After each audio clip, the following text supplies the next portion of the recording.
वेदाला जरी विचारलं गेलं, वेदाकडे जरी गेलं तरी वेदाला सुद्धा देव कळाला नाही. जर वेदाला देव कळत नसेल, आता या जगामध्ये थोडं बहुत एखादं ग्रंथ अभ्यास करून जर आपल्याला देव कळतो असं म्हणणारे असतील तर साफ खोटं बोलतात महाराज. मला देव कळतो. देव कळतो का? नाही महाराज. श्रुतीला कळाला नाही देव, वेदाला देव कळाला नाही. सामान्य साधे उघड 4 अक्षर पाठ करून, 4 अभंग पाठ करून इथं म्हणणाऱ्याला देव कळणार नाही. देव कळणं अवघड आहे. खऱ्या अर्थानं ज्ञान मार्ग अतिशय कठीण सांगितलेला आहे. आणि ज्ञानाने देव कळतो, परंतु ज्ञान संपादन करण्यासाठी आयुष्य खूप लागतं महाराज. आपल्याला शंकराचार्याचा दृष्टांत माहित आहे. शंकराचार्यांना विचारलं, महाराज तुमच्याकडे ज्ञान किती आहे? या जगामधलं किती ज्ञान आहे?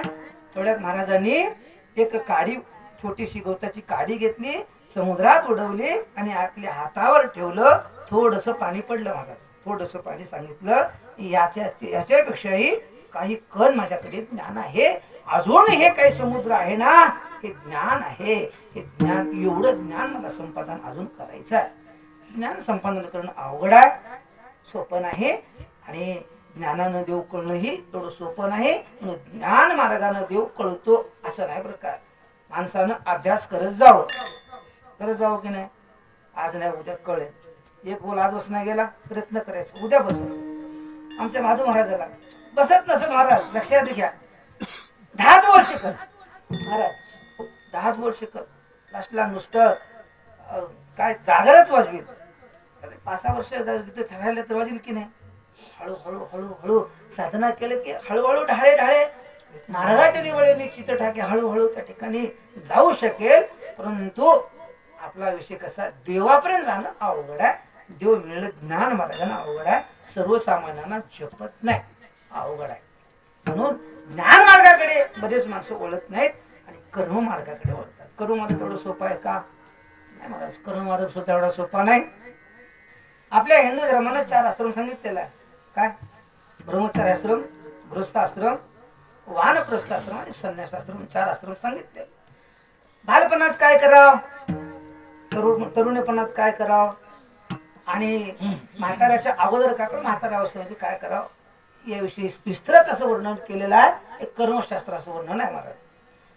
ब्रह्मचार्य धर्म भोकावी, अक्षरी भोकावी ब्रह्मचार्यामध्ये. आणि वयाची 25 वर्ष झाली पण लग्न करावं सांगितलं. बरंच आपल्या धर्मानं सांगितलं, कुणाला माहित नसेल.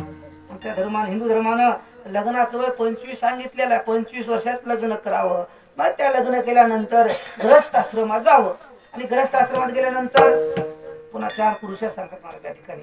धर्म, अर्थ, काम आणि मोक्ष. 4 पुरुषार्थ. धर्म करावं, आता अर्थ पैसा कमव, काम आणि मोक्ष. हे 3 पुरुषार्थ जर साध्य झाले की 4था पुरुषार्थ ऑटोमॅटिकच मिळतो. आणि त्यानंतर वानप्रस्थ आणि संन्यासाश्रम.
थोडं संसाराकडे राहावं काय.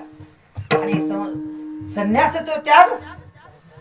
संन्यासात गेले की संपूर्ण संसार सोडून द्यावं, देवदेव करावं. आणि अशा कर्ममार्गाने योग्य रीतीने आपण 4 आश्रम पूर्ण करून आणि आपलं आयुष्य संपल्यानंतर आपण मेलो म्हणजे आपल्याला मोक्ष मिळतो. आपलं आयुष्य संपत. हे कर्ममार्गाचं थोडक्यात वर्णन केलेलं आहे. आपण कर्ममार्गामध्ये दुसरे सांगतो पूजा वगैरे आपण सांगतो. हे सगळं जे काही कर्ममार्ग आहे तो सुद्धा अतिशय अवघड आहे आणि असंच घडल असं सांगता येत नाही. आता आपण आश्रमवस्था मांडली. समजा आश्रमवस्था 100 वर्षे सांगितली. एखाद्या 40 वर्षात मेला तर कसं करावं? अवघड आहे महाराज, अवघड आहे, शक्य नाही. एखादा माणूस ब्रह्मचारी झाला तर अवघड आहे. हे आश्रमव्यवस्था कर्म मार्गातली आश्रमव्यवस्था ही पूर्ण करता येणं शक्य नाही आणि अवघड आहे. कर्ममार्ग हे अवघड आहे आणि कर्ममार्गाने देवापर्यंत जाणं अवघड आहे महाराज. म्हणून काय करावं?